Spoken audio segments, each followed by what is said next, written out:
Good morning, everybody. Welcome to our Budget Committee meeting.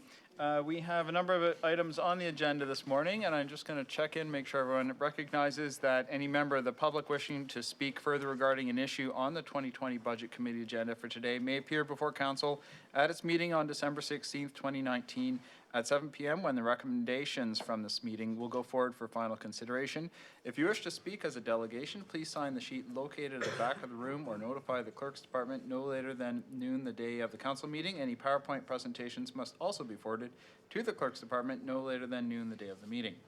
I'm going to check, we have no regrets from the members of the committee. Are there any declarations of pecuniary interest? I see none. Then we're ready to move on. We have no consent items, but we do have a number of discussion items, and I think we're going to go straight to our budget overview presentation. So staff have three presentations that they're going to go through with us this morning: the 2020 budget overview, the Office of the CAO and the Corporate Services Commission presentations. And Catherine Hewitson, you're going to lead us off, I understand, on the 2020 budget overview presentation. Members of committee, I think you all have the budget books in front of you now. For those members of council who are walking in, if you want your budget book, they're hiding around the corner over here. Okay?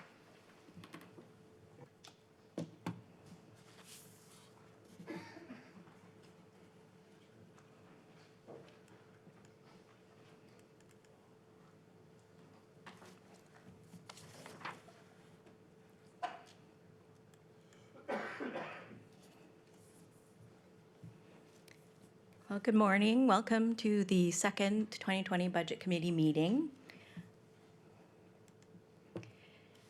Today's presentation provides an overview of the 2020 operating and capital budgets, as well as a brief overview of the rates and fees included in the agenda today. The budget documents have been distributed and will be available on oakville.ca. And the remainder of the Budget Committee meetings are noted in the slide above. Can you see it? It's not up there. Okay. And notice of the meeting dates have been published in the Oakville Beaver and are available on oakville.ca.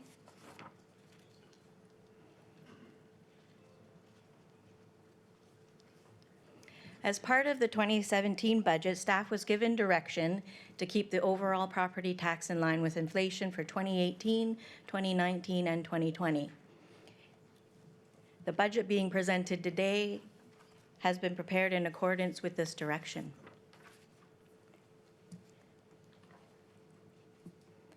Based on the Bank of Canada's inflation forecast, a target of 2% has been set to meet Council's guideline.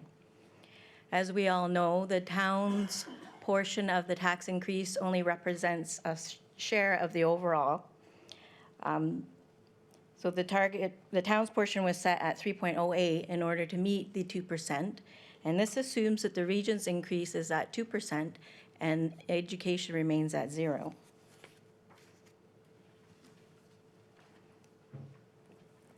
The 2020 budget as presented today meets Council's guideline of the overall increase of 2%.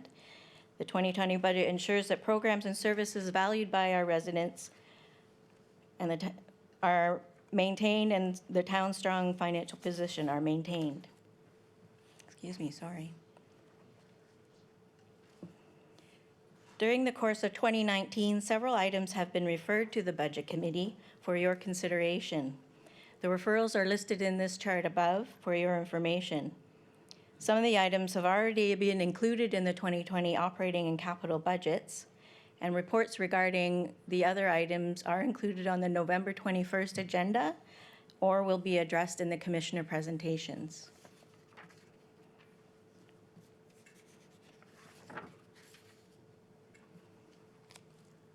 So moving into the operating budget. The 2020 budget continues to be prepared using the PB2 methodology, the focus being on programs and services and the desired outcomes for these programs. Performance measures are included in the program business plans and include a 5-year trend to give the reader an opportunity to see the performance over time. The Livable Oakville dashboard includes 29 measures that show the town's progress towards its goal of being the most livable town in Oakville. Also, the town achieved ISO 37120 Platinum certification with the World Council on City Data. The ISO 37120 is comprised of 100 performance measures that track the city's progress in delivering services and ensuring quality of life for its community.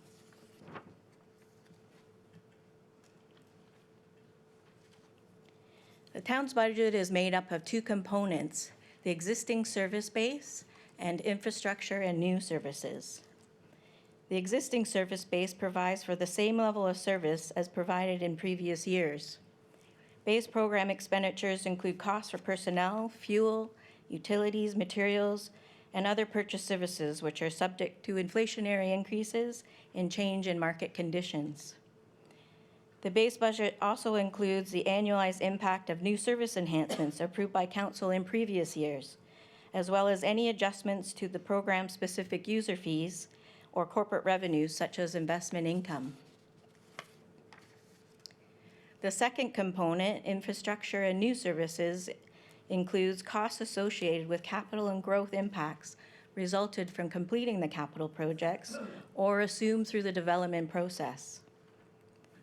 Any proposed service enhancements identified through master plans or budget referrals, as well as the 1% capital levy, which is essential to maintaining the town's infrastructure.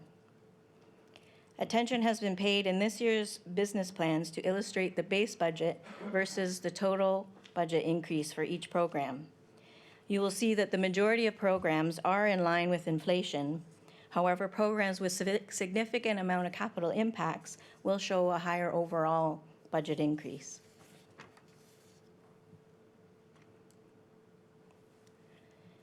Overall, the 2020 gross operating budget totals $345.5 million, which is required to run the town programs and services and provide increased funding for infrastructure renewal. Gross expenditures have increased $8.2 million over 2019. Non-tax revenues, which help offset the gross expenditures, total $138.2 million for 2020. The difference between expenditures and revenue is the tax levy requirement, which totals $207.3 million, an increase of $9.7 million, or 3.08% over 2019.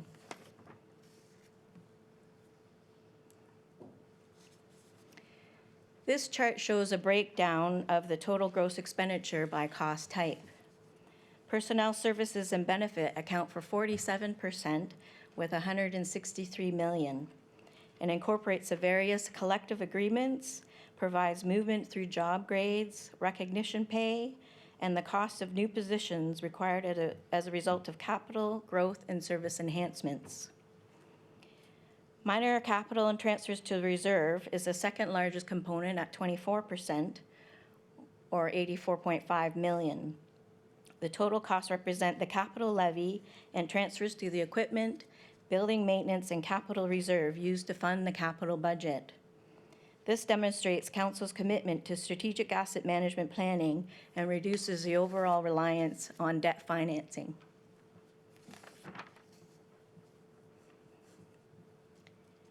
The largest source of funding of the budget is the tax levy, representing 60% of the total revenue in 2020.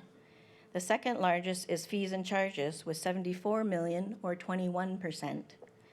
This chart illustrates the importance that the program activity revenue plays in keeping the overall tax levy down.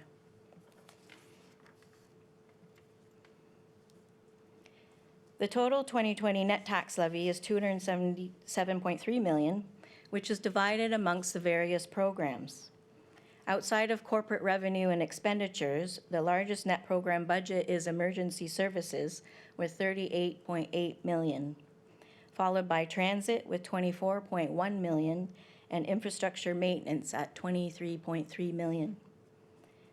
Corporate support includes back office functions such as information solutions, Service Oakville, strategic policy and communication, and HR, just to name a few. And some of the programs, like parking and building, do not have a tax levy support.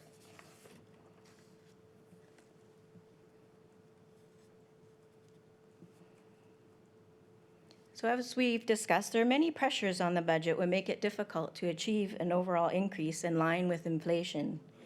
In addition to the 1% capital levy, several other pressures need to be managed. Personnel costs, which include all the pressures from collective agreements and job movement. Inflation, as many materials and supplies and the contracts using those supplies follow the construction price index rather than core inflation. Toronto Construction Price Index showed an increase of 3.3% over Q3 2018. Finally, there are the impacts from capital growth required to support the services as the town grows. In order to keep at inflation, it is important to maintain cost recovery ratios for fee-related programs by adjusting the fees. Also, through the corporate leadership plan, staff have been encouraged to review how they deliver their services and find savings. And finally, we have new households in the town provide a one-time increase to assessment base, which helps offset the costs associated with growth.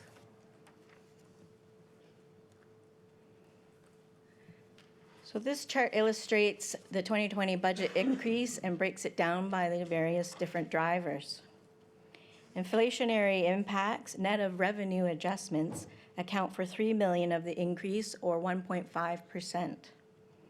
Personnel costs represent the largest portion of the inflationary impacts and total $3.2 million. Increase to the program fees have been incorporated, resulting in $1.4 million in additional revenue. However, it should be noted that due to various pressures, building, planning, and transit had to adjust their revenues down. Therefore, the total revenue increase is $945,000. The 2020 budget includes the phased-in impact of service enhancements. They include the last portion of funding to implement the municipal enforcement strategy, as well as the annualized cost to operate the 16-mile library, totaling $284,000. And as part of the 2019 budget, $2.1 million in tax stabilization funding was included to reduce the tax levy increase in lieu of efficiencies to be found in future budgets. In addition, $0.5 million was incorporated in the recreation and culture budget in 2018, while work to improve cost recovery ratios was undertaken. The $2.6 million has been removed in the 2020 budget. Therefore, through various continuous improvement initiatives and line-by-line reviews, $2.3 million in operational efficiencies or strategies have been identified for 2020, which will be annualized in 2021 for a total of $2.5 million. These changes result in a base budget increase of $3.5 million, which represents 1.78% to the town's tax levy. Impacts resulting from new infrastructure from the capital program or assumed through development are the largest driver of the 2020 budget, with $4.1 million, representing just over 2%. One service enhancement is included in the 2020 budget, which is an IT data support analyst recommended through the 2016 Fire Master Plan.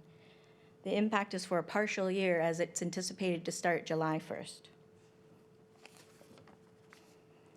Finally, including the 1% capital levy, the total program budget increase is $9.7 million, or 4.88% before the assessment growth has been factored. Assessment growth is projected to be 1.8% for 2020, which brings the overall tax levy for the town to 3.08%.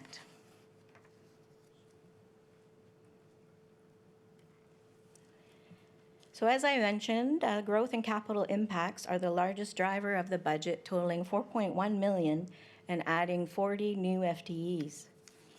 The capital impacts total $3.9 million, include the partial year impacts of the new Fire Station 8 and Southeast Community Center, which are both scheduled to open in the fall of 2020.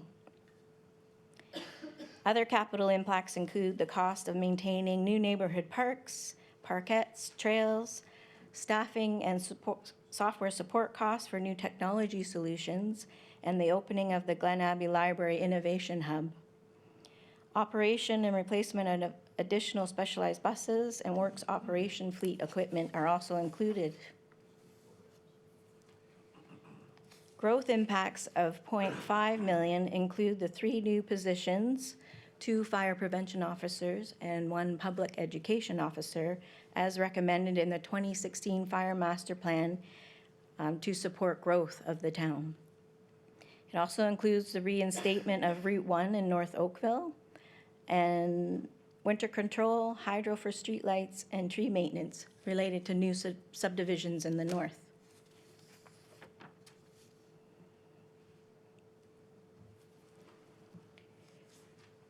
In order to help mitigate the impact of the budget pressures, the corporate leadership plan was developed to support continuous improvement, innovation, and sustainability. As a result, the CAO set a target of $2.1 million as part of the 2019 budget. One of the main objectives of the plan is to promote continuous improvement across the organization, which encourages staff to look for opportunities to increase efficiencies and streamline processes. Various efficiencies were identified during 2019 and have been incorporated in the 2020 budget. In addition, several service reviews were undertaken in 2019, and implementation plans or next steps identified. Phase 2 of the reviews will be undertaken during 2020, and staff will report back to identify reduction targets to be incorporated in the 2021 budget.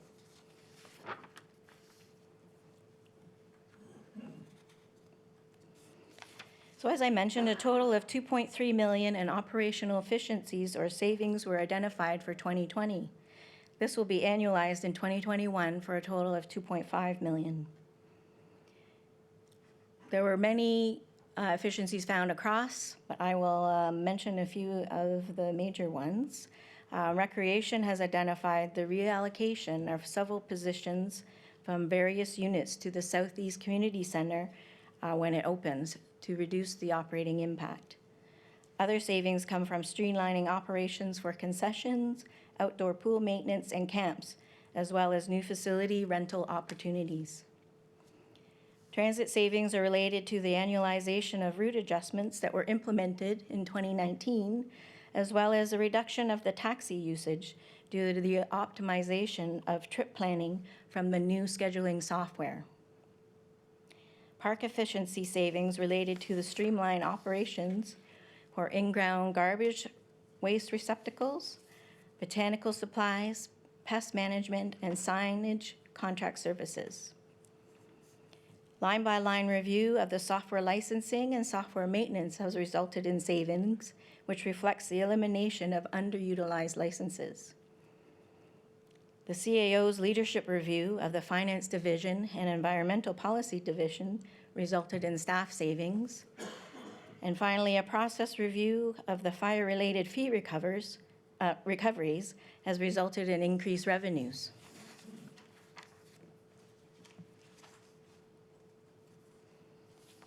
The following chart summarizes the various efficiencies across the different program areas. Commissioners will be providing more information in their presentations. In addition, details have been included in each of the program business plans.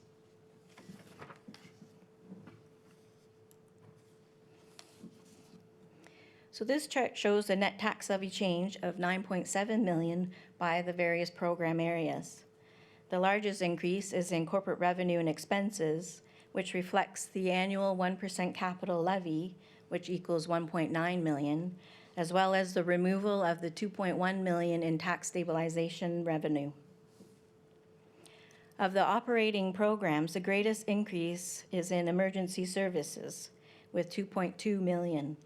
The main driver being the $1.8 million for Fire Station 8 and the 4 new positions related to the Fire Master Plan.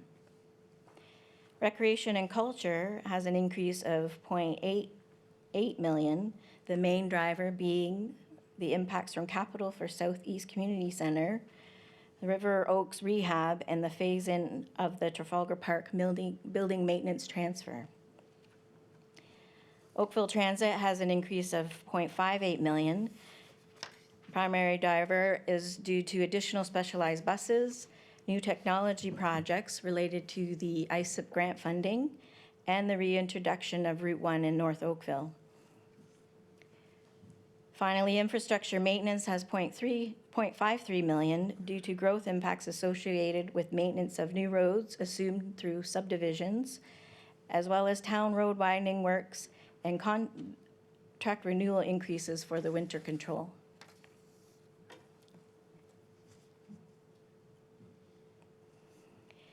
In review, the base budget represents a 3.88 increase for town programs and a capital levy of another 1%. When offset by the assessment growth of 1.8%, the total 2020 budget results in a 3.08 increase for the town's portion of the overall tax bill. As a lower tier municipality, the town is one portion of the overall tax bill, which represents 41%. The 3.08 increase that I focused on today was the town's portion, which equates to 1.26 on the overall tax bill. When combined with the projected region and education increases, the overall tax increase is projected to be 2%, which is in line with council's direction.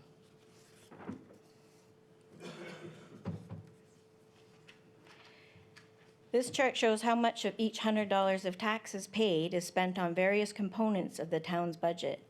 Infrastructure renewal, emergency services, and road network top the chart.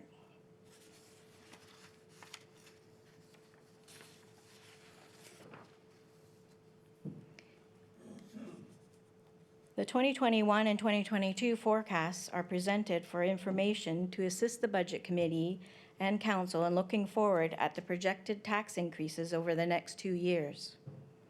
The projections include inflationary increases, the operating impacts of capital projects, and the annualization of the fire master plan positions. The largest pressures in 2021 are the annualized costs for Fire Station 8 and Southeast Community Center. This chart summarizes the overall tax impact for 2021 and 2022. Staff continue to use a guideline of overall budget in line with inflation. The proposed budget currently meets this guideline. The forecasted tax increase assumes no increase in service levels beyond those implemented through the existing capital budget and the recommended budget referrals. It also assumes that a portion of the deferred assessment growth is used in each of those years.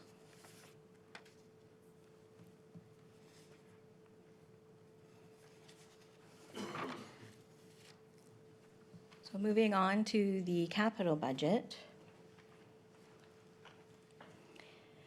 There are several pressures on the capital budget. Bill 108, as you all have heard, proposes changes to the Development Charge Act, which eliminates soft services, and the introduction of a new community benefit charge. And this will significantly impact the town's financial planning for growth-related capital works. And currently, there are still many unknowns related to Bill 108. Therefore, we are only presenting a one-year capital budget for Council's consideration at this time. Focus on developing a CBC strategy will begin early in the new year, and staff will continue to report back with updates as more information is known.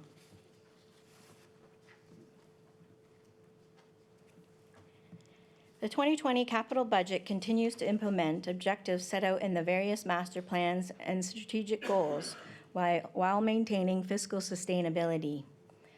Projects in the 2020 budget have been prioritized using the framework included in the town's strategic asset management plan, which ensures assets are maintained, replaced, or added as required to meet service delivery needs. The total 2020 budget is $117.6 million, with infrastructure renewal being the largest portion at $60.6 million, or 52% of the overall budget. These projects ensure that existing infrastructure remains in a state of good repair. A total of $14 million for vehicle and equipment replacement has been included, $11 million in stormwater and erosion control, $9 million in facility renewals, and $6 million in road and bridge improvements, to name a few. The growth portion totals $26.5 million, or 23%. This is a smaller portion than in prior years, as many of the soft surface projects, primarily the parks, have been deferred to 2021 in the interim. Hard surface DC projects have been planned as usual to align with the development and include Spears Road widening Phase 2, which includes an active transportation portion of $4.8 million, North Service Road reconstruction and AT improvements of $4 million, and other active transportation initiatives totaling $2.4 million.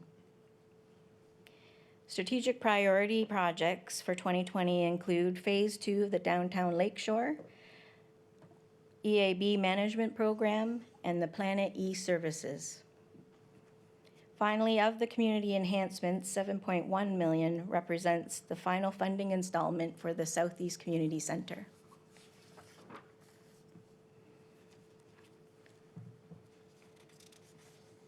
The following chart is a breakdown of the 2020 capital budget by program. Infrastructure Planning Program has the largest capital budget, totaling $60.2 million, or 51%, and includes the project funding for the road and bridge improvements, stormwater erosion, and traffic improvements. The second largest capital component is transit, with $14.2 million, or 12%. This includes the project submitted for the ISIP grant funding, which will begin the conversion to battery electric buses, as well as new technology to improve the customer experience. These two programs represent 63% of the total capital budget, with the balance is distributed across the various other program areas.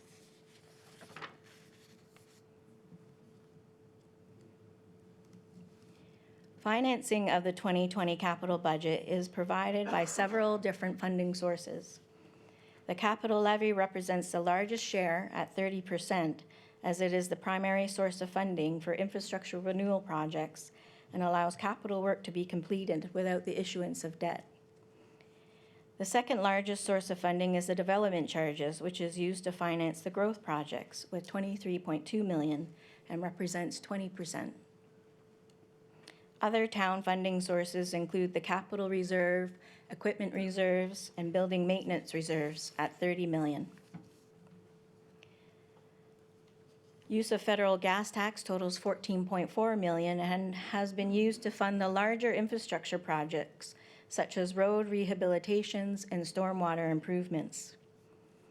Finally, a small portion of debt financing is included in the 2020 budget, which was approved to support the financing of the Downtown Lakeshore Road project.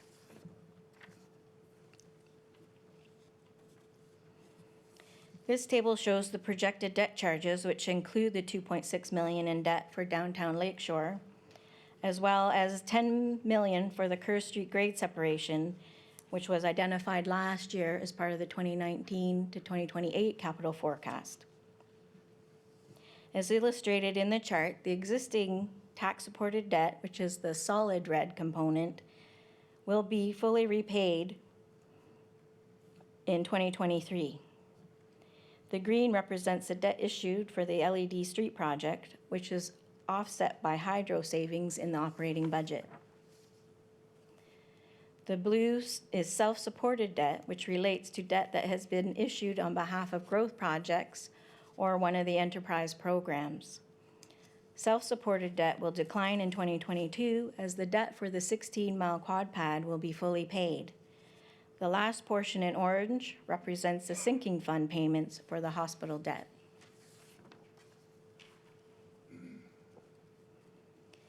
So council has prudently set a limit of overall debt at 12% and for the tax levy supported debt at 6.25%.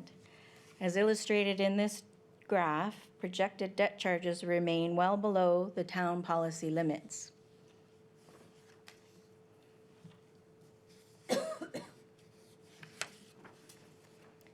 So just a bit of information on the rates and fees that are in the agenda today. Each year, as part of the annual budget process, rates and fees are reviewed by departments to ensure they reflect the cost of delivering the services.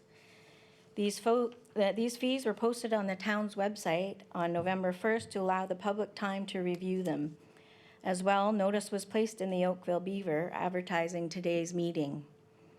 While most of the increases will take effect on January 1st, some will take place later in the year. The effective date is shown in the fee schedule. The fees are presented today for consideration as part of the budget deliberations on December the 10th. So the proposed fees comply with the user fee policy and have been reviewed to ensure cost recovery ratios are maintained as costs go up, to ensure we're not putting an increased burden on the tax levy. Most of the increases are inflationary and have been incorporated into the proposed budget. They represent an increased revenue of $1.4 million overall.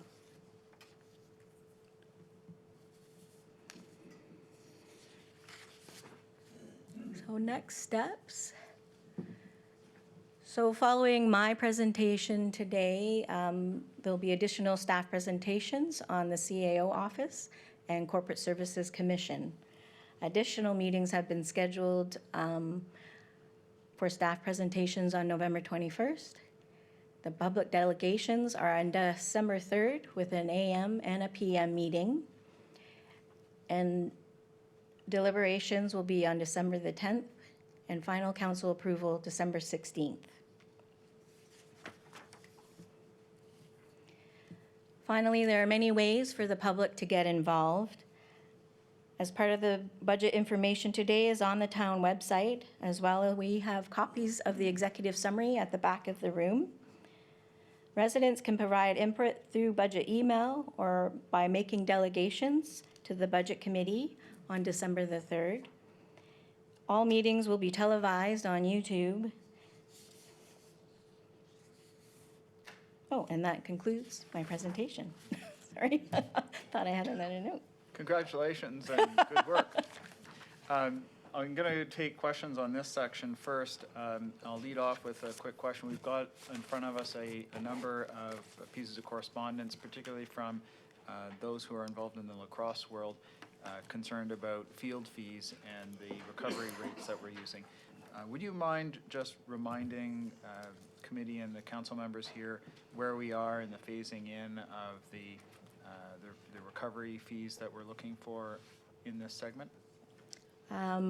Through you, Mr. Chair, I believe this represents year 3 of the phase-in of the sports field fees that have been, that was approved a few years ago. And we have another 4 years. 4 years, a total of 7 years for the phase-in. There was some question about where are we in that process and Okay. how much more is there to go. It's the same kind of question that we had last year from members of the soccer club and from the baseball club. And so just to remind those who might not recall that discussion, the same discussion happened last year on the same topic. Different group, same issue. Yeah, So, correct. are there other questions from members of the committee? Others around the table? Councillor Elgar? First of all, through you, Chair Adams, thank you very much for the presentation. I really appreciate it. There's one thing I was wondering whether you could provide to us, and I'm going back to a letter we received from a former commissioner at Halton Region where they pulled together the cost of growth. And we noted that in his letter of August 11th, 2017, that the impact on Oakville due to the cost of growth that can't be recovered because of the Development Charges Act from 1997, that it was costing the taxpayers $16,210,000. And the region's portion is another $14 million across the region. Do you have those numbers for 2020, what the cost will be on the taxpayers related to growth? Or could you get those numbers? Through you, Mr. Chair, yes, we can get those. We'd have to revise them.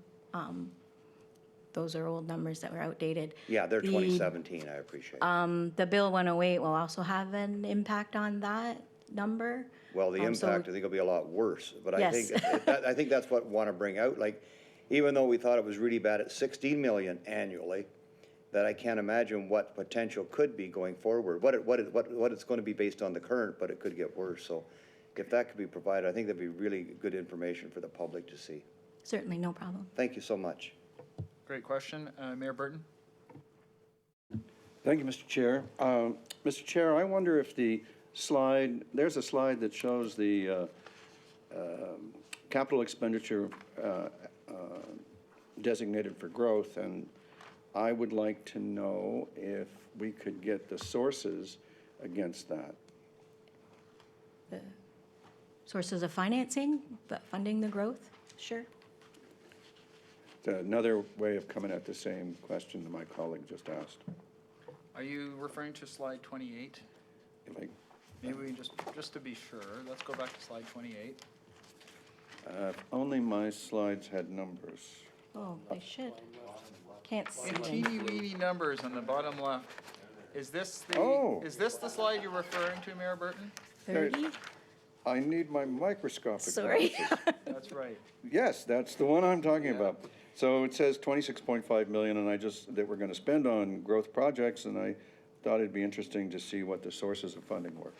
So the sources of that 26.5. You know, all I'm really interested in, I don't need too fine a division, I just need development charges and taxes. Yeah, and I think that's something that we can pull out fairly easily, right? Yes, slide 30 shows you we're using 23 million in DCs.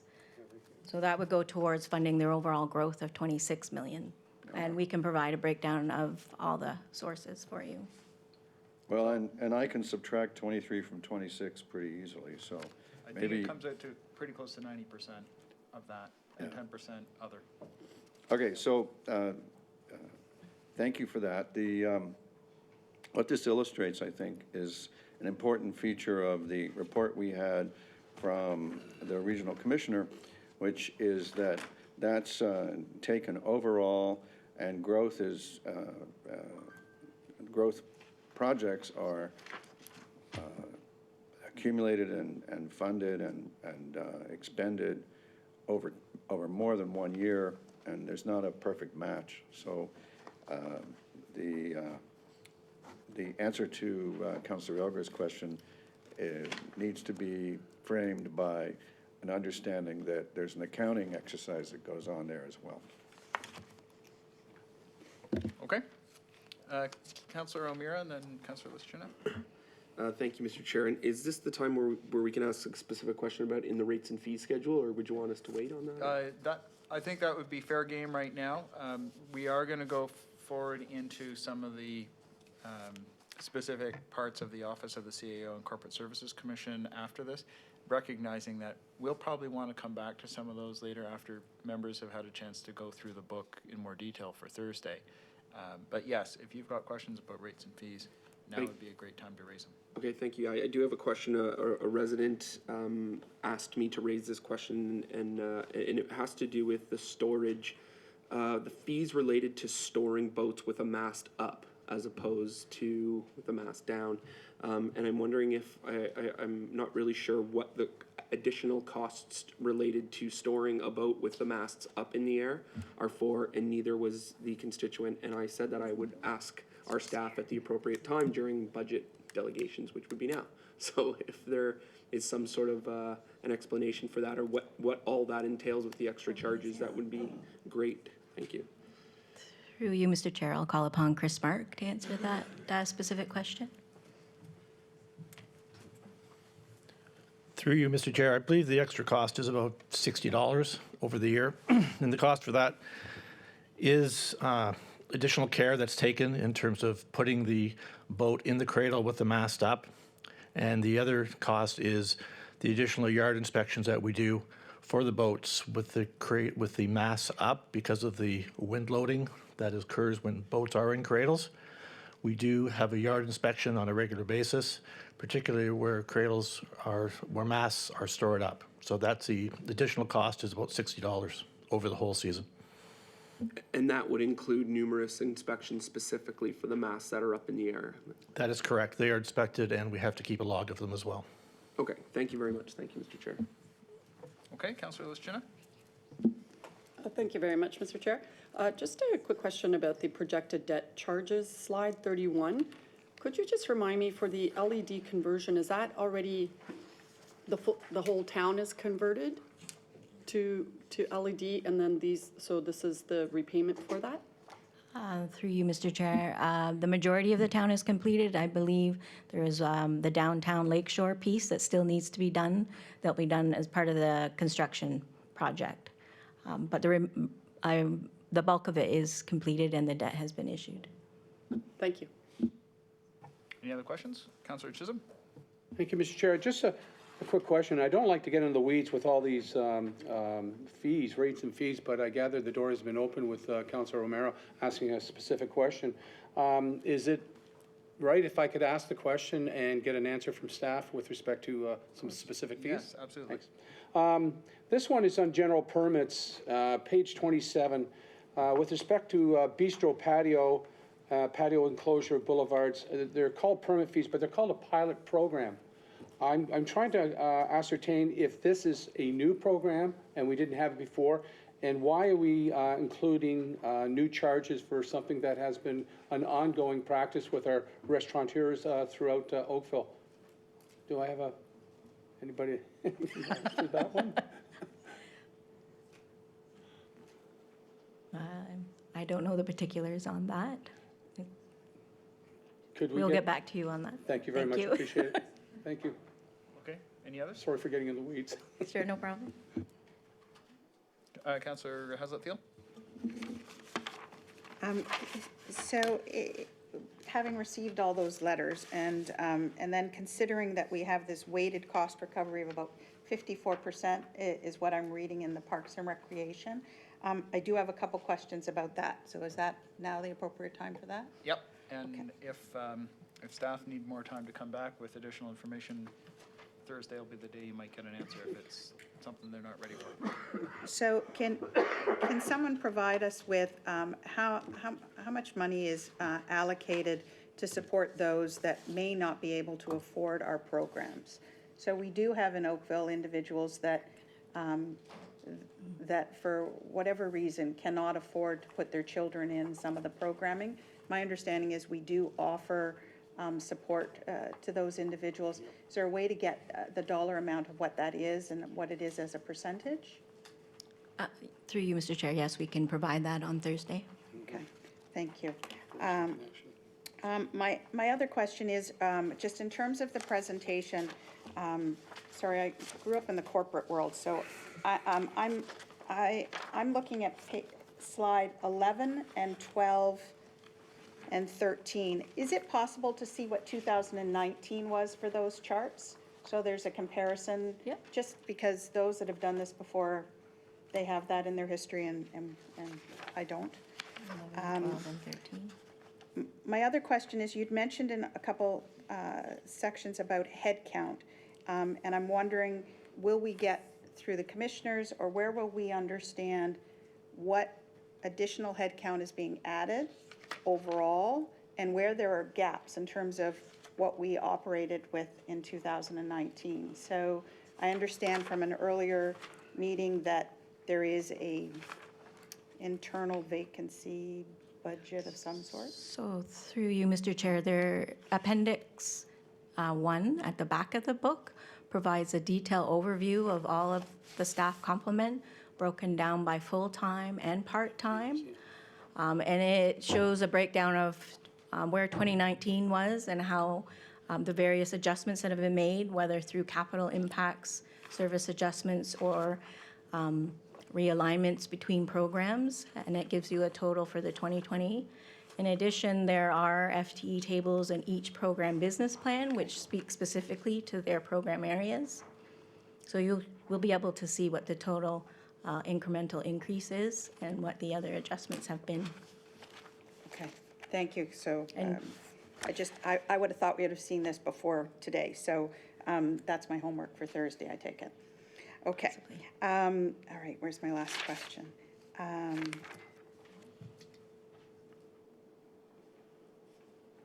No, I think that's it for now, Mr. Very good, and yes, everyone just got their book today, and so there's lots of homework to do for Thursday, and we don't expect everyone to have read it yet, so. Councillor Robertson, and then I've got Councillor Lischina. I just have a simple question for understanding. On the slide 15, can you explain to me the decrease in the 2020 assessment growth? Assessment growth, it's not actually a decrease. It's just shown that way because it's revenue, new revenue to the budget, so it offsets the increases. So it isn't actually an increase in assessment growth, which is additional revenue, which reduces the bottom line. I hope that answered your question. Okay, Councillor Lischina? Thank you again. At the CSC meeting last week, there was a presentation about the road index and that there's some savings there with respect to the renewal of the paving and all of that. And that was going to be potentially moved to the storm water management area. Is that already included in here? Is that? Through you, Mr. Chair, yes, we have incorporated those changes. Okay. So we've reduced the road resurfacing program Great. and increased the stormwater program. Thank you. Hey, Councillor Hazlet-Thiel, did you have another question? She'll think about it. Okay. Any other questions? Yes, Councillor?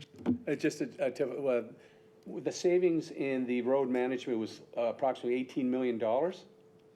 Was I reading over, what was the amount? It was about 2 million per year, I believe. So over so many years, it tallied to about 18 million, is that correct?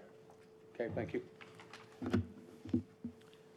Okay, I think we may have finished with the overview questions. Like I said, I'm sure there'll be more questions on Thursday, but for the time being, I think we're ready to go through the Office of the CAO materials.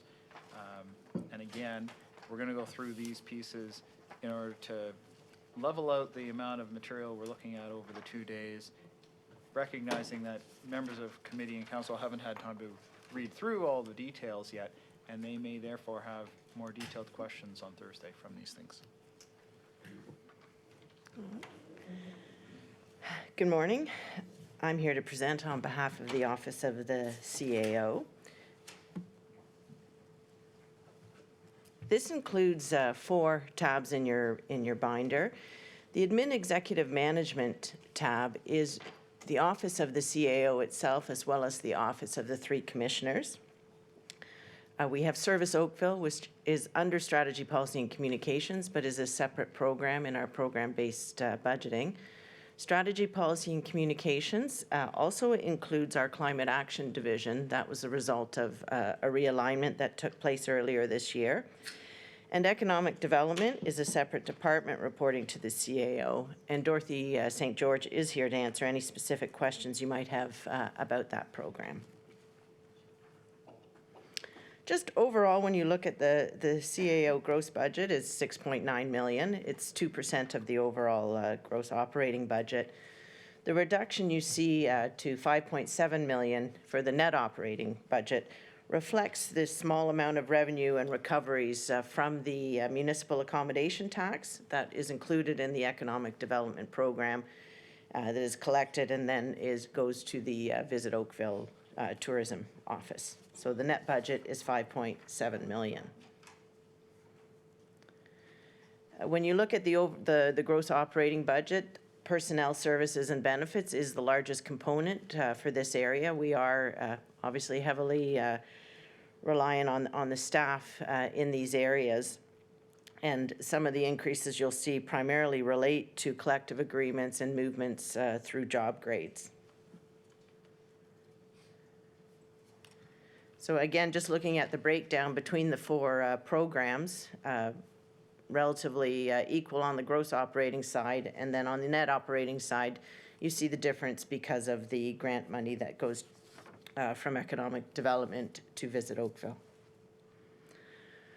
So looking at 29 accomplishments, the Admin Executive Management team supports council in achieving its strategic plan. So a lot of what we are doing is really primarily related to your strategic goal of accountable government. We want to deliver the programs and services that inspire confidence in the public. And we do know that the confidence in the services really does reflect in confidence in local government. And I think the results of the citizen survey that you saw earlier this year did reflect that. There's a very high level of satisfaction with the programs and services that the public receive And this translates into satisfaction with their local government. And the admin executive management team is really focused on ensuring that the town has the workforce and the financial plan in place that will allow council to continue to deliver those programs and services valued by the public. Service Oakville Strategy, Policy, and Communications team are very committed to supporting open and accountable government and support council in its efforts to engage the community, and we support departments in their efforts to engage the community and local government. One of the highlights from last year that Catherine mentioned was the corporate leadership plan reviews that had been undertaken as part of the corporate leadership plan led by the CAO that achieved an additional 2.3 million in savings for the 2020 budget. The other areas I'll cover off a little bit later, but we did want to highlight that there has been a lot of work in 2019 in responding to provincial legislation, and it's been a key driver for the activities of the commissioners as well as the Office of the CAO in trying to identify the impacts of provincial announcements on the local government. Looking at environment and specifically creating a climate change resilient community, this has become a critical focus for this area. As Catherine mentioned, and as we heard last night, we formed the Climate Action Division that was formerly known as Environmental Policy.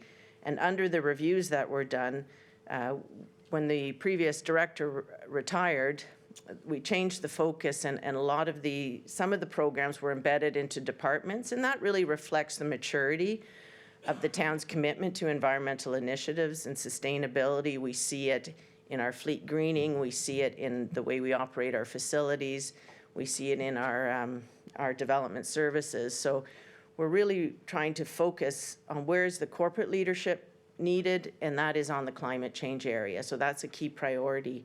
And as Suzanne outlined last night in her presentation, I don't want to go through all of it again for you, but certainly that commitment to the Climate Change Action Plan was underway prior to the declaration of the emergency, but it's just given heightened awareness and urgency to the town's actions and participating in the global community efforts to adapt to the climate change impacts. On livability, there is an objective to promote and support actions to maintain a resilient local economy, and this is a key priority for our economic development group. Earlier this year, Council approved the 5-year economic development strategy that they brought forth to Council, and a key focus is on creating the environment for businesses to thrive in Oakville. There's a lot of focus this year with the construction mitigation strategy for downtown Oakville as it undergoes its rejuvenation. And a component of this that was extended to all of the BIAs was the Digital Main Street program, because we all recognize that the digital world is transforming retail, and being online is a critical component for a retail strategy. So the town is trying to support businesses in adapting to this new retail environment. Another accomplishment, and certainly a very successful one, was the launch of a short-term lease to create a seasonal restaurant in Bronte, in the Bronte Restaurant and Conference Center. And the long-term study for the continued use of it is underway.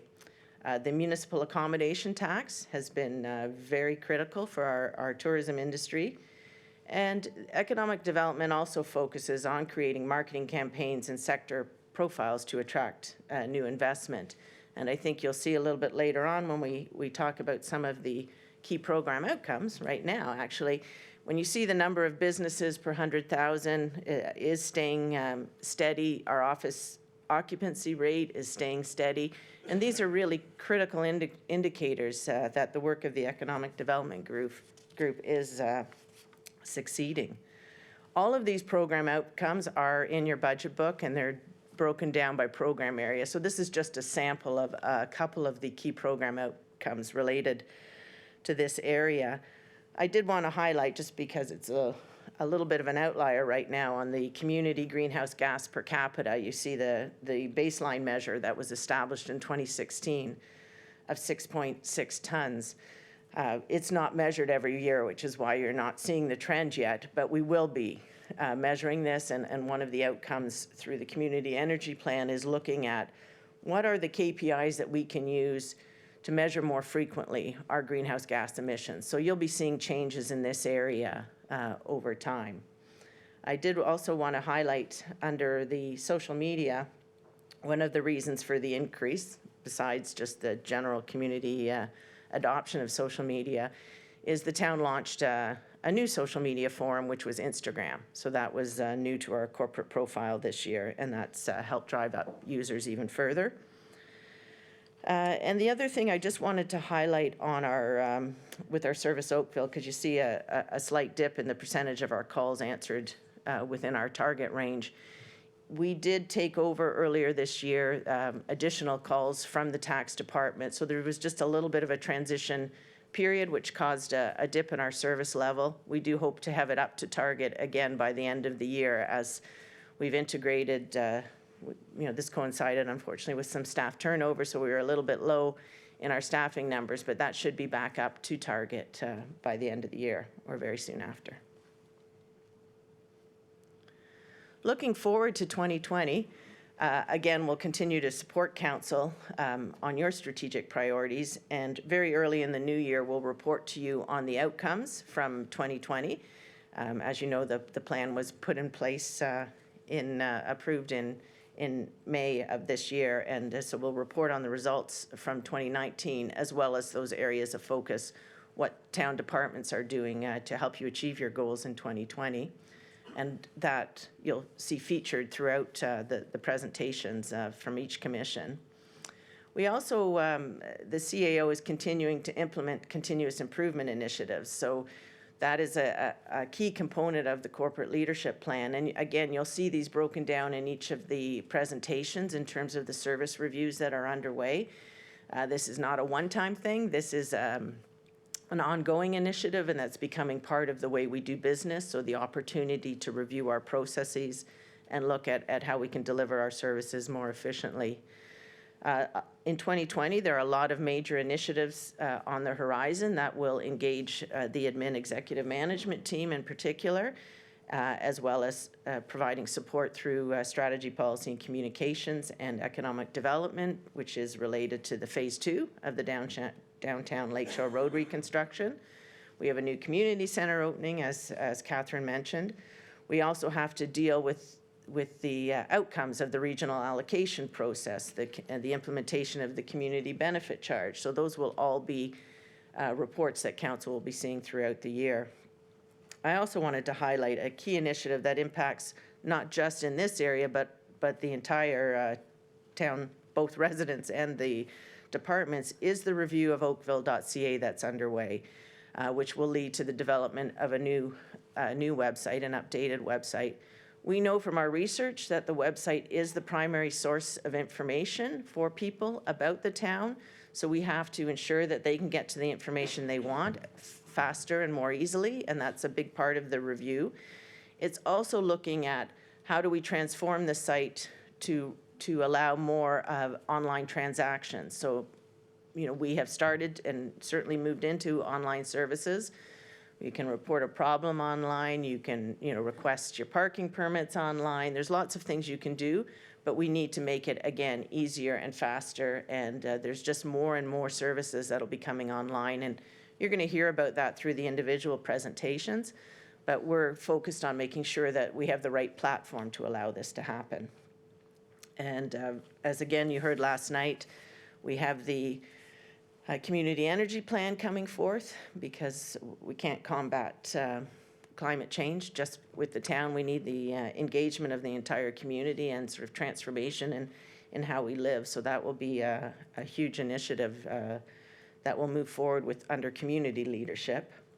And through economic development, in addition to obviously the mitigation around downtown Lakeshore Road, they are moving forward actively on promoting the brownfield redevelopment program. And again, that supports opportunities for business in Oakville. As we mentioned, the continuous improvement initiatives are critical to our ongoing success.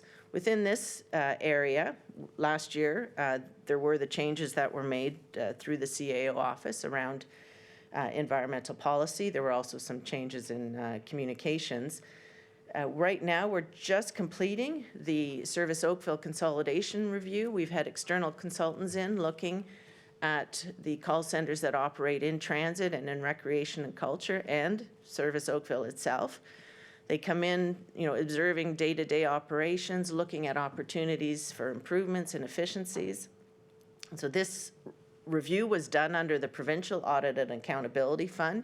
So there are specific requirements, which include us posting the results of this by the end of this year.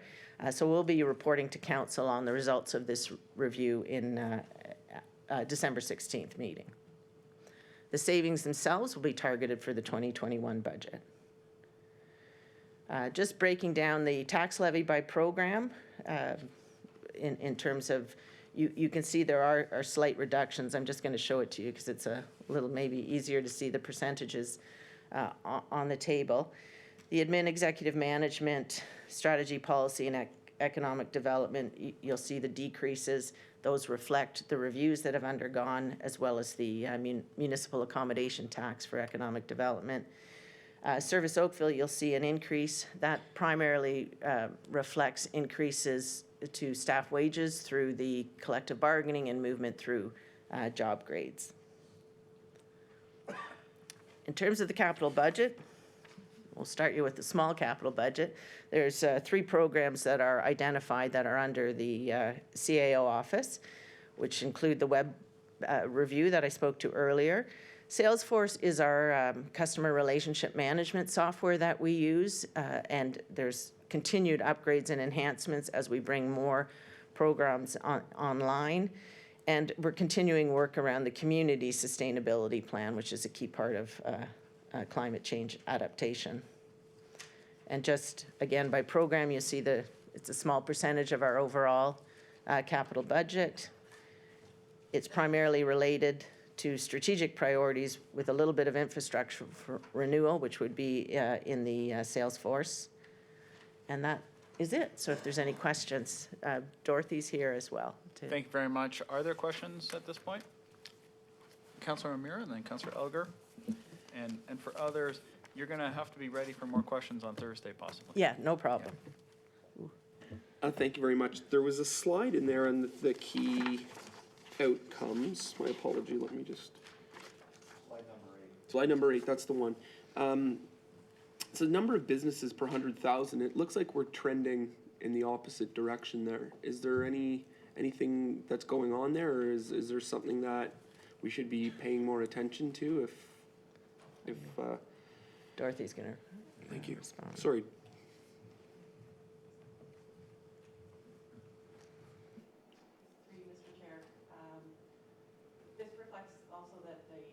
Population in Oakville is growing, so it's just that calculation when you look at the number of businesses.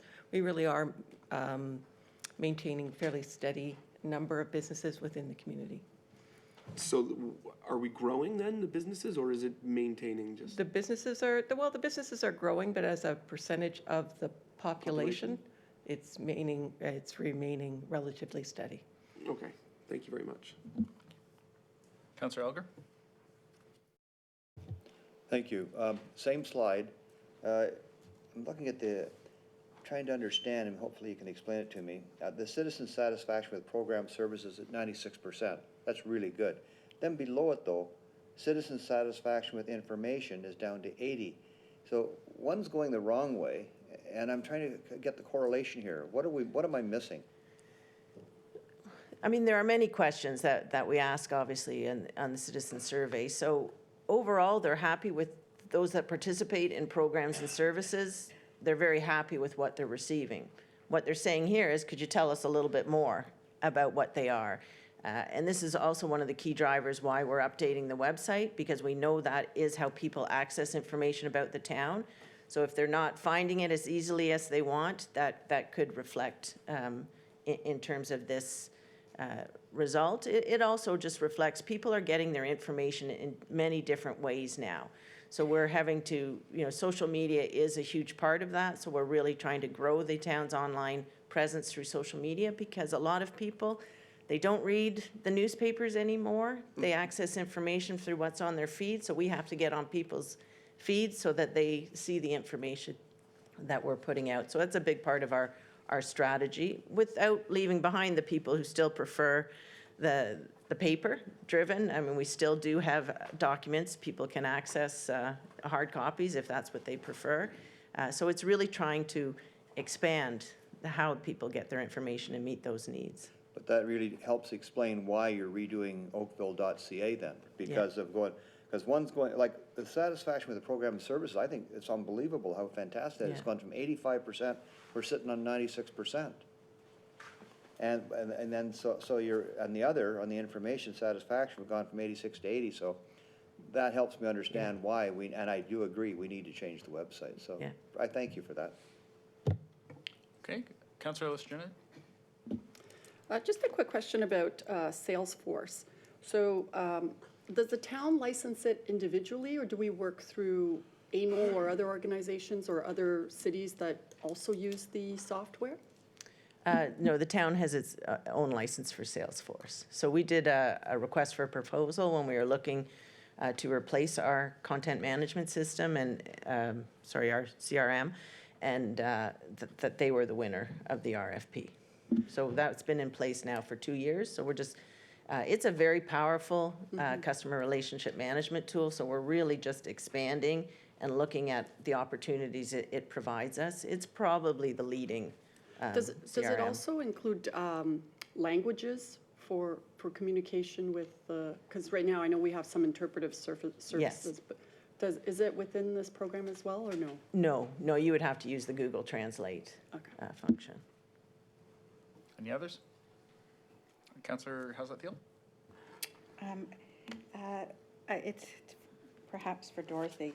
The office occupancy rate, does that factor in the vacancies in downtown? And is it an overall Oakville? And is there a breakdown that tells us what the vacancy rates are in the BIAs? Through you, Mr. Chair, no, that occupancy relates strictly to the major office, not retail. So we're not incorporating the retail stores in the downtown BIAs, downtown or any of the BIAs. Okay. We also have an industrial occupancy rate, which is very low in Oakville.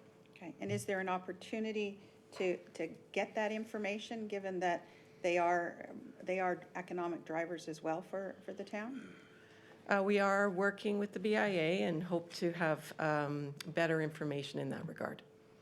Okay, but do you see it as a BIA responsibility or a town responsibility? I think it's useful to both, and if we can gather that information, then we will. Okay, thank you for that. While we're on that topic, if we are sourcing downtown BIA occupancy numbers, can we also have occupancy numbers for other retail areas? So we've got the 3 BIA areas, but we also have non-BIA areas. We've got Oakville Place, we've got each of the plaza malls, the upper Oakville Mall, 8th line and upper middle, there's the one over at 3rd line, and so on and so forth. Are we able to have comparison figures if we're hunting down retail occupancy? At the present time, we don't have a source of information that provides retail occupancy numbers. We can look to see whether or not we can compile that through various sources, but at the present time, we don't have that information available to us. Okay, so, and I recognize it's not really a budget issue, except if you're looking for additional resources to go hunt that information down. And so perhaps this is a question that needs to be brought up as a separate request for additional information outside of a budget process. It's a good question, and we often have conversations about how vacant is it, and is it different from other parts? Are we better or worse than the rest of the world? And I think our acting CEO has an answer or more information. I was going to add that there was a office and retail study that was done as part of the Livable Oakville plan. I think at this point in time, that information is about 2 years old, but it looks specifically at the retail, commercial kind of area to see the needs and requirements. So perhaps that document, if we look through it, can provide some information. It's quite an extensive amount of work to pull a vacancy rate, particularly for specific areas. So it would likely not be an annual, but we'll look through that document. I think it was 2017 that was dated. And we can maybe get that information back to you for later on in the budget process. That would be great. Maybe it could be circulated. Councillor House-Thiel, still yours? Yeah, so as a follow-up, because there was a reason for my question. So you had, I believe, an opportunity to have a co-op student or a contractor work with you this year. Is a similar program incorporated into your budget? Not that I've had a chance to look at it, but given the wealth of knowledge that's out there and the need for students to get real experience, have you incorporated or made that request through your budget proposals? We do not have any funding in the current budget for students.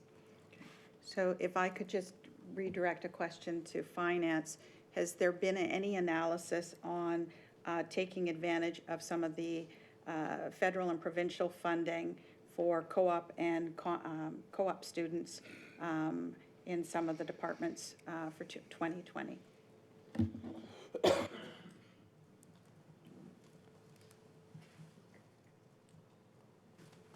Through you, Councillor Adams, not specifically. Departments look at their needs, and they do look at grants that are available. So in recreation culture, they hire a significant number of part-time students. They will look for any grant programs that are out there. Human Resources also assists us with that. But I don't think on a corporate level we've specifically targeted grants for students. Can I ask then as a follow-up that there be some research done as to what would be available? These are some very important, from a policy perspective, from an economic development perspective, from a communication perspective. The students would benefit, our local Oakville young people would benefit, or older that have gone back to school, and there is funding often available, sometimes not announced in time for all the budgets, but it would also bring new insights and support to some of the departments, because I believe that your department, you guys deliver lots of great results. Having that additional support may make all the difference. Thanks very much. I'm going to keep a list of that. Did I have Councillor Chisholm with a question over here? Through discussions, it seems appropriate, a number of business per 100,000, knowing our 3 BIAs, and I sit on the Kerr Street BIA, that information or data of occupancy would be available to move forward to the town with respect to in and outs. I think that's very important because the assessments are based on the BIAs and who's in and who's out and the boundaries. I think that's important information for our 3. The mayor wants to speak. Hold on. No. No, we don't. No, not a vacancy, yeah. Okay, clarity. So it's the assessment that we have on the tax base to be taxed for commercial and the BIAs, correct? I'm sorry, could you The assessment. Yes. For the BIAs, there's a tax percentage. So in order for the beautification and so forth, so that is specific to the BIAs.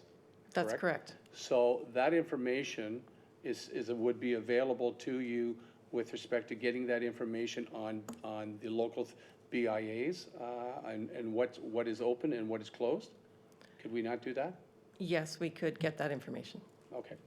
I think I'm clear as mud on that one. No. Thanks. Councillor House-Thiel? So this question is in regards to the percentage of calls answered within 30 seconds. So I appreciate that that's an important service metric, but I'm wondering in this continuous improvement initiatives, if one of the key program outcomes that could be discussed is something like problem solved.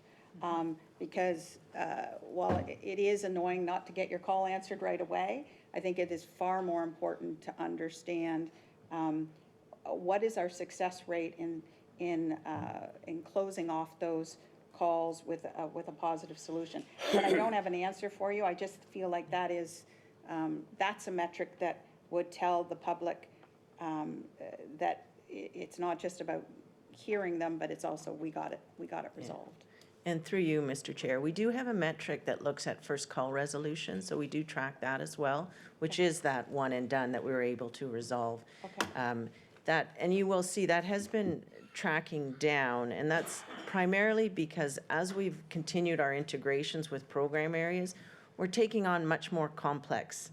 So like tax, for example, and you know, we are updating the knowledge management base constantly so that we can do that. So we will definitely look at that because that is a key metric for us, that's the best outcome for a caller, to not have to talk to two people, and that's what we're trying to do. So thank you for that. And then my other sort of follow-up in the Service Oakville and this continuous improvement is, while I applaud that we might want to consolidate some operations, I think that we've done some consolidation of trying to have municipal enforcement calls and others being in that group. And I'm wondering what, if we've stepped back and had some analysis on how has that benefited the ultimate goal, which is ensuring that the resident feels there's a result and it's been communicated. And I'll look to Jim if he wants to add in terms of one of the key things, I mean, and as you say, for the residents and through you, Mr. Chair, is that they do get that acknowledgement. They are able to get a service record so that they can follow up, and that there always is someone who can look at their file and provide them with that information so that to provide them with the outcome of their call. In some cases, and we do have service standards that are communicated in the amount of time that it will take. Some cases obviously are a little more complex than others, and I'm not sure, maybe Jim can speak to the specific areas. Through you, Mr. Chair, I guess what I could add is the consistency of service. If we look back to the municipal enforcement consolidation, what Service Oakville has provided is that consistency of service, the tracking of the first contact resolution, exactly what we were talking about. A lot of those statistics we weren't able to track before because as a small a front counter, we didn't have the staffing or the technology available. As we consolidate, Service Oakville provides us the economies of scale of that larger front counter. The benefit to the public, I think, is exponential to the number of services that actually integrate with it. So certainly we've seen an improvement, and I think as it grows, we'll see more of an improvement. Thank you for that. Okay, I've got Councillor China, and then I've got Councillor Robertson and O'Meara. Thank you again. The question regarding the 2019 accomplishments on slide 7, the implemented brownfield redevelopment program. I'm just wondering, do we have any information on the uptake of the program? Actually, through you, Mr. Chair, we did have an application for some study grants, environmental study grants, from one firm in Oakville on 2 separate properties. And as of yesterday, they are moving ahead with sale and lease back of the property, and there'll be significant development on those sites. Good to hear. Thank you. Councillor Robertson? When we talk about the fact that there are the 30 seconds for phone calls, do we know the percentage of requests to Service Oakville that come in by email versus phone call? Through you, Mr. Chair, yes, I can provide you with that information as well. Thank you. Councillor O'Meara? Thank you, Mr. Chair. Just a question with regards to on slide 12, the economic development, the requested increase, 10.7% in reduction. I believe I heard you say that that was with respect to the MAT, but I may have misheard. Can you explain where that's coming from? Actually, that's the, in previous years, we've provided a $100,000 grant from the town to visit Oakville, and that has been eliminated for 2020. Okay. So that's the reduction. And that's the entire 10.7% then, is that Yes. reduction? Perfect, good news, thank you. Any others?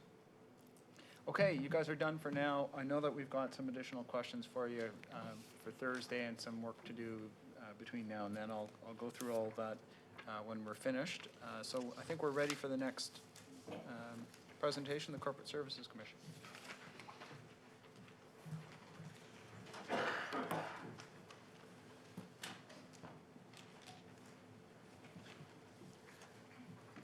Morning. So I'm pleased to present the Corporate Services Commission budget. This slide shows the programs that are within our Corporate Services Commission and the tab where you can find them in the budget documents. Overall, we are the smallest commission in the town, at representing just under 10% of the total cost of the organization at $33.5 million. There isn't a lot of revenue within our program budgets, a little bit in our licensing area, $4.2 million, which brings our net budget to $29.3 million. Our largest expenditure category within the commission is personnel services and benefits. We are the back office of the organization, so it's quite staff heavy.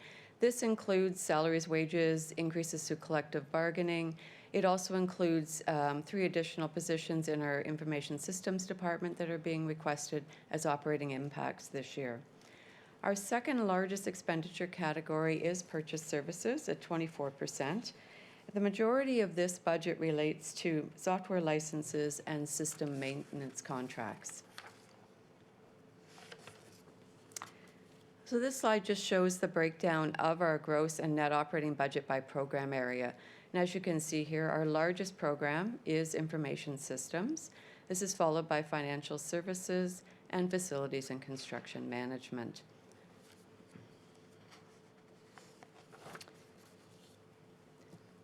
We are a small commission within the town, and we are the back office, I think, of the organization.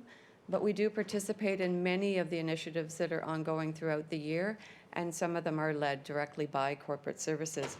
I just want to spend a few minutes going through some of the accomplishments for 2019. Most of our accomplishments fall under the area of focus of accountable government.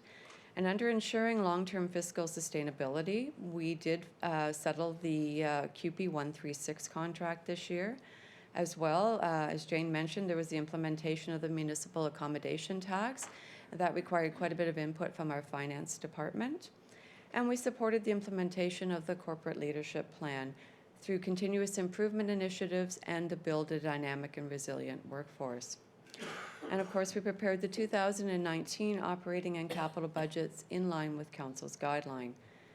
And in 2019, we spent a fair bit of time looking at the new legislation related to Bill 108 and some of the impacts that that could have on us over the longer term. Also under accountable government, in support of continuous improvement, our Human Resources Department launched an expansion of Oakville Learns.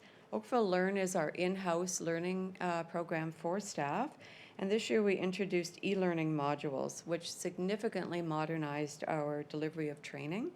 Over 40% of our targeted staff complement for training received training and took advantage of over 850 online program offerings. Our Information Systems Department worked with client departments to make extensive enhancements to the Salesforce public online interface for Service Oakville, municipal enforcement, and our tax certificates using a common public identity. And the Amanda property management system was upgraded from version 6 to version 7. This brings us in line with current vendor standards and exposed additional features for property-centric business units. We also worked with our Recreation and Culture Department to finish the RFP process to select Perfect Mind as the replacement for our class registration and facility booking system. And Corporate Services led the facility management review. Phase 1 of it was completed this year, and we are about to launch into Phase 2. Under our Build a Dynamic and Resilient Workforce, this year we focused on developing department workforce plans, as well as a review of management layers and spans of control. Under inclusion, we introduced new leader and staff training, and we now include questions on inclusion for leadership interviews. As well, we've developed a framework for acting and intern opportunities to promote inclusion internally. Under livability, we have overseen various high-profile litigations. We've also completed the construction of the new 16-mile library branch and the council chamber renovations. And we have construction underway for the new Oakville Trafalgar Community Center and Fire Station 8. And finally, under accountable government, in leading and providing open and accountable government, our clerk's department worked with the council subcommittee and the integrity officer to develop a new code of conduct and council staff relations policy. We also received all the financial statements from municipal candidates, council candidates, and hosted an election compliance audit committee to address the clerk's report regarding campaign over contributions. And by the end of this year, we will have processed over 130 municipal freedom of information and protection of privacy requests. And as Catherine mentioned, we did receive ISO 37120 Platinum certification through the World Council on City Data. This slide outlines some of the program outcomes within corporate services. As was mentioned earlier, all of the business plans include program measures, and they show a 5-year trend to assist the reader in seeing the trends over time. We continue to exceed 90% on meetings in open session. Over 97% of employees who took an Oakville Learns course indicated that they increased their learning. We had a clean audit in 2018, and our audit for 2019 will take place in the spring of 2020. Our network availability exceeds 98%, and our stabilization reserves, a measure of our financial stability, is at 21%. This exceeds the GFO best practice of 17%, the recommended level. And our expected life of our assets achieved is sitting at 83% this year. This measure does fluctuate in some years depending on when an asset needs to be taken out of service. So if we look at a major asset like a road and there's a major reconstruction, there'll be a portion of that road that will be reconstructed prior to the end of its useful life. That will impact on this measure. And finally, the cost of operating per square foot of facility management is at $4.64. 2020 looks to be a very busy year for corporate services. We have several initiatives that we'll be participating in. Under the leadership plan, Build a Dynamic and Resilient Workforce, we will be launching an employee engagement survey and developing a leadership training program and a talent management and assessment tool inventory as well. We'll also be undertaking phase 2 of the facility management review. I'll speak to that a little bit more in the coming slides. And under our facilities and construction management team, they're overseeing 3 very large projects this year. The Oakville Trafalgar Community Center construction, which is planned to be completed this year, Fire Station 8, and the Glen Abbey Library renovation. We'll also be looking to develop a community benefit strategy and a CBC bylaw. Once the regulations are released, we will have approximately a year to get this in place and to bring a bylaw forward to council. That will also require us to look at our long-term financial forecast and align it with the revenue expectations through this new process. We're also looking to replace our property tax system. Our system currently is at end of life. The vendor has indicated they will support us until we find a new system. So we are looking for a replacement system, and we'll be working with partner municipalities on that. One of the features we will be looking for in that system is more online capabilities and self-serve functionality. Under Smart City initiatives, we will be installing public Wi-Fi, people and vehicle counters, and a parking management system in conjunction with the Lakeshore Road revitalization. We'll also be working with our Recreation and Culture Department on the installation of Perfect Mind to replace our class system. The recreation back office features are scheduled to go live in January of 2021, and the public facing features in July of 2021. We'll also be replacing our electronic agenda management system to handle council agendas and minutes. And while we received ISO 37120 Platinum certification this year, in 2020 we'll be applying for ISO 37122 Smart City certification. ISO 37122 includes 85 measures across 19 different themes, which will help us identify indicators to apply management systems and implement smart city policies, programs, and projects to respond to challenges such as climate change, rapid population growth, and political and economic instability. This certification would position Oakville as one of the first municipalities to be globally certified under this new demand-driven standard. And in 2020, our legal department will continue to defend livable Oakville and other hearings. So as I mentioned, Corporate Services led the facility management review. This opportunity was identified in the service inventory project in 2018. We did retain KPMG through a competitive bidding process to undertake the facility management review. This review included a deep dive into key aspects of facility management, our programming, and our service standards. We put together a steering committee from a cross-section of town departments to participate in the review. And the recommendations from the study fall under 5 categories of effective organizational design. They include strategy, structure, processes and systems, people practices and culture, and products and services. So for 2020 and 2021, we will be entering phase 2 of the review. We have hired an interim director of facility management. Julian Pattison has joined the town and will be fulfilling the role of project sponsor for phase 2 of the facility management review, as well as managing the facilities and construction management department. He will provide strategic advice to the steering committee, develop and implement the phase 2 program plan, and provide direction to the multidisciplinary working teams. So as we undertake phase 2, we will be establishing a new steering committee for this phase of the project. We'll be looking to define service level standards for all of our facilities. We'll also be developing KPIs for facility management. We'll be looking at the ones we have existing, what best practice is, and coming up with a agreed upon set of measures that we'll use to measure our performance under facilities management. We'll also be looking for opportunities to enhance our data management.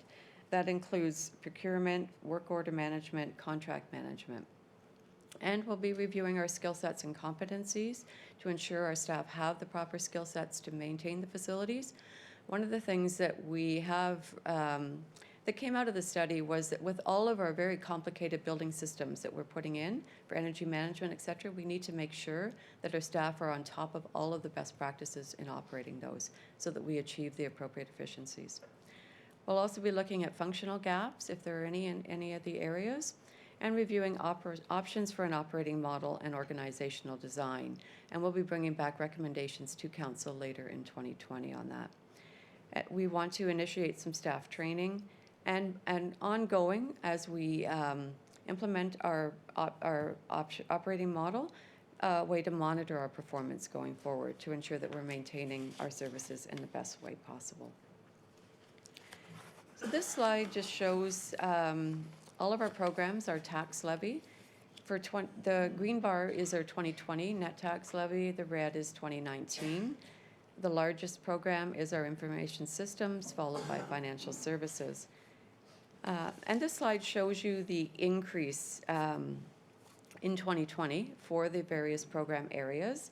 Most of the programs in corporate services are going up at or below inflation. As well, Catherine mentioned the $2.3 million in efficiencies through the leadership plan this year. $689,000 of those efficiencies are within our corporate services programs. So our regulatory services program, that reduction is actually due to increased lottery and marriage license revenue. Over our financial services program, as a reduction of 2.3%, that reflects the elimination or the consolidation of the 2 finance areas under one director. Our information systems department, the increase there has gone up more than inflation, But when you see the actual business plan, you'll note that the actual base budget for information systems has actually decreased. And that's due to the efficiencies. We did the line-by-line review of our software maintenance costs, and Catherine mentioned it in her program, or in her overview. So that actually reduced the base budget.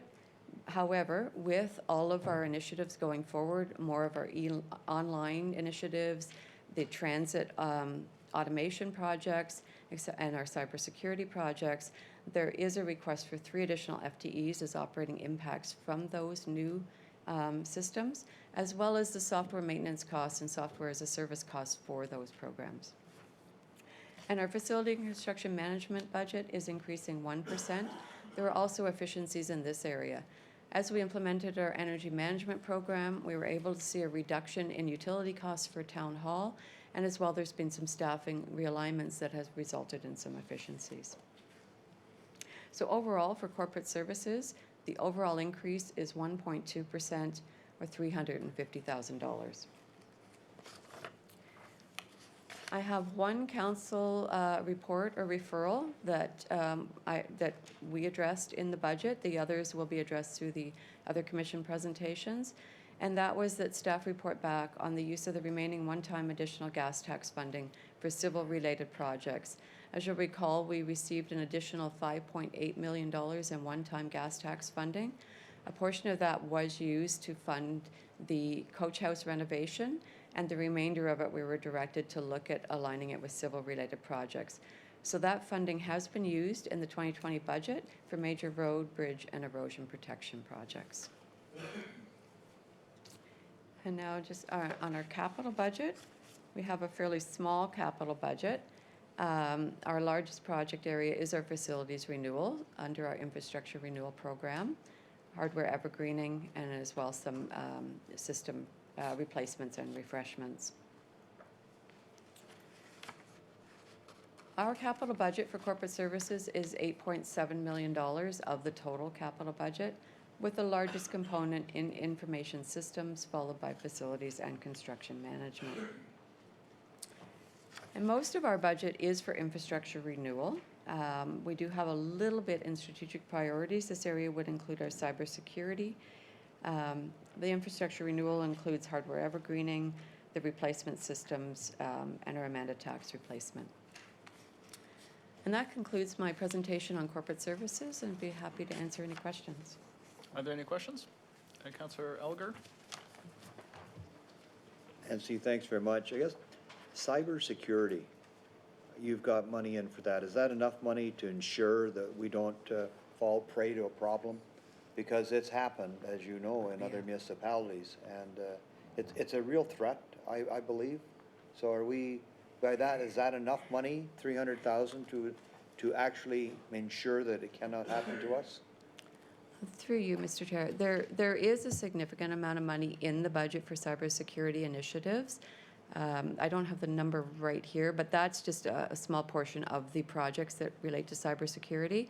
One of the things we are going to do in the new year is our Director of Information Systems is going to hold a workshop for council to go over our cybersecurity, how we manage it, what programs and practices we have in place to protect the town. So that will be coming, I think, in early February. Okay. Now, do we also have a system in place that to ensure that we don't have fraud going on related to paying bills? That's really close to my heart as finance director. I know that there have been situations in other municipalities. We have had a very careful process whenever we sign up a vendor. So when we onboard a vendor, when they've bid on a project and they're successful, there's a whole process they go through and they provide all their banking information. That has a little less risk with it because they're a new vendor, we're getting the information directly from them. Where we really run into the risk is where with an existing vendor, where their email gets corrupted and an email comes to us saying, change the banking information, et cetera. So before any banking information for electronic fund transfers can be changed, they have to be approved by our manager of accounting. But we won't do that until we actually call the vendor to confirm that they are the ones that actually sent us that information. Because they're so sophisticated, they'll send emails in, and it's really hard to tell that that it's fake, unless you really look closely. So we have instituted an extra step now of actually calling that vendor back to confirm that their banking information is changing. Well, I thank you for that, because as you know, a municipality not very far away fell prey to that. And yeah, I just hope we've got enough people or steps in place to prevent it. Thank you. Councillor O'Meara? Thank you very much, Mr. Chair. Just with regards to the property tax system changes, do we still take cash property tax payments? We do take cash at this time, but one of the things we are looking at is whether that's a practice that should continue. Are we legally obligated to still take cash, like through legislation? I don't believe we are, because residents could still pay cash by going to the bank. So there is a way for them to pay by cash. It doesn't have to be us accepting it. I always have hesitations about willingly or unwillingly the legitimization or the laundering of large sums of cash that come through the town of Oakville for property tax purposes. So I would be in support of making those changes as best we could. I'm always shocked at the brown bags of money coming into this building at property tax season, and it behooves me where that comes from. So, so thank you for that. Councillor Robertson? I just, when I look at the budget for this, when we contract outside for legal services for something like Glen Abbey, where does it show in the budget? That shows in our corporate section under hearings. We budget $500,000 for hearings, outside hearings. We also use stabilization funding. So for Glen Abbey, even though we're budgeting $500,000, we're not budgeting on the tax levy for that hearing. We're using stabilization funding to fund those costs. Thank you. That's good to know. Others? Okay, thank you very much. I appreciate the presentation again. If between now and Thursday some additional questions come up, we'll have time at the beginning of next meeting to go through whatever additional questions might come forward. That deals with our presentations that are before us. We have on our formal agenda discussion items 1, 2, and 3, which we've gone through this morning. I've picked up some requests for some additional information, and so what I would like to do is deal with item number 1, the 2020 rates and fees, and when we get to the operating capital budget overview, I'm going to ask that we receive that, and when we get to item number 3, the 2020 operating and capital budget commissioner presentations, I have some additional information requests that I think we should tack on to that, which are that staff provide additional information on maybe that's not working. Is that better?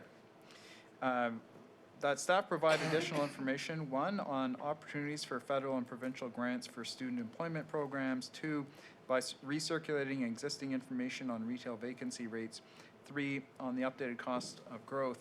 Now, there were 2 additional questions that I'm not sure if the members were satisfied with the information they received, and that was 1, the bistro patio fee that Councillor Chisholm asked about. Are you satisfied with that information, or do you want? No, I'm satisfied it's coming back in a report form or a verbal report.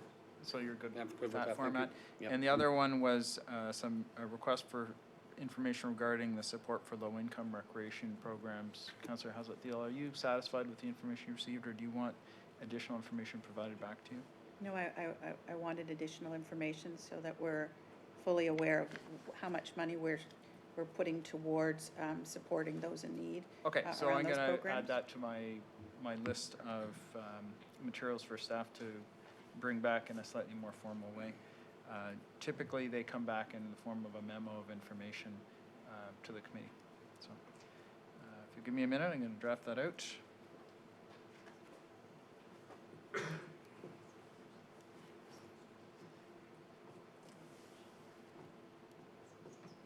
So I've added 4 additional information on supports for low-income recreation. Is that satisfactory to you? Very good.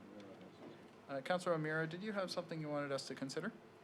Thank you, Mr. Chair. It's actually maybe just to add to a piece of the report back on the cost related to growth. I'm interested in knowing what the net difference is between, we know growth doesn't pay for growth, but the net interest in, the net dollar amount between what it costs us to grow and what the assessment contributes, so the 1.8% that we get off there. I'd be interested in understanding what is the net cost when we, if we were to factor those two out against each other. So you're interested in the operating cost element as opposed to the straight capital cost element? That's correct, yeah. Very good. I will, now I have noted specifically on the updated cost of growth, but I will include in parenthesis, capital and operating costs, so that we can try to differentiate between those two elements. Okay? I think our staff understand what's being spoken about. Yes? Okay. Slightly blank stares there. Very good. Are there any other questions or other questions that haven't been answered through the process that we've gotten through? Is everyone satisfied with where we're going with this? Yes? Okay. So I need a motion to deal with item number 1, which is 2020 rates and fees. But before I do that, I'm just going to quickly poll the audience. I think everyone here is staff, but are there any members of the public here who wish to provide information on any of the items? I don't see any. Very good. I need a motion on item 1, the 2020 rates and fees then. Councillor Chisholm has moved item 1, which is the recommendations of staff that the rates and fees established in the rates and fees schedule attached as Appendix A to the November 13, 2019 report from the Finance Department be reviewed for implementation on January 1st, 2020 and incorporated into the 2020 operating budget. That bylaw 2019-129, a bylaw to provide for the establishment of fees to be charged in the processing of applications made in respect of planning matters subject to supplemental notes, and to repeal bylaw 2019-02 be approved. And 3, that amendments to the existing bylaws containing fees be presented directly to council for approval as required. All those in favor? Do you have a question? Councillor Hazlet-Thiel? Just on, we're approving the rates and fees, but my question is with respect to that other issue, that small issue on the fee schedule, can that be extrapolated from this report? On that as a separate item? So the way this works is while the committee is making a recommendation, the recommendation goes to council. So if you wish to amend it after the fact, then it could be pulled out at council to do it that way. In the alternative, if you wished, you could defer this item to the next budget committee meeting and have it be approved alongside the rest of the budget. Yes, I would defer that item at the next. So what I would, rather than pull a specific item, I would recommend that the entire item be deferred to the recommendation meeting December 10th. Is there any? Yeah, so recognizing that no matter what we chose to do today, we wouldn't be recommending anything to council until December 16th anyway, but. We're just deferring it to council for one rating. So, well, no, we're deferring the item to the budget committee of December 10th. So my mic is on, but I must, because it's on my right and I'm speaking to my left, maybe it's not picking me up. Is that better? No? More volume, please. Maestro, more volume, please. Just nobody else can hear us, that's what you're saying. So I will take a motion to defer the item to the Budget Committee of December 10th. Then Budget Committee will deal with it on December 10th. It'll go to the same council meeting it would have gone to anyway, and I think everything's fine. I'm fine with that. Satisfied with that? Yep. That's Okay, fine. so I'll take a motion to defer the item to December 10th from you. All those in favor of that? That's carried. Very good. Item number 2 is the 2020 operating capital budget overview. I need a motion to receive the overview presentation. That is moved by Councillor Hazlet-Thiel. All those in favor? That's carried. And if I can get a motion then on the 2020 operating capital budget commissioner presentations, that the presentations from the Corporate Services Commission and CAO's office be received. And then I will add the additional 4 items that I've got here, that staff provide additional information, 1, on the opportunities for federal and provincial grants for student employment programs, 2, by recirculating existing information on retail vacancy rates, 3, on the updated costs of growth, including capital and operating, and 4, on supports for low-income recreation. All those, I need a mover, Councillor Chisholm. Any other comments? Then all those in favor? That's carried. Thank you very much, everybody. That's wonderful work. And we have dealt with all the items on our discussion agenda. There are no confidential discussion items. We will adjourn now until Thursday, when we will go through the other commissioner presentations. If there are additional questions that you might have on the materials we've dealt with today, please bring them forward. We do have December 3rd, the delegation day, on both the morning and evening sessions, and December 10th is the deliberations before it all goes to council on the 16th. All right, thank you very much again to our staff who've gone through all the materials. We appreciate all of that. We'll see you on Thursday.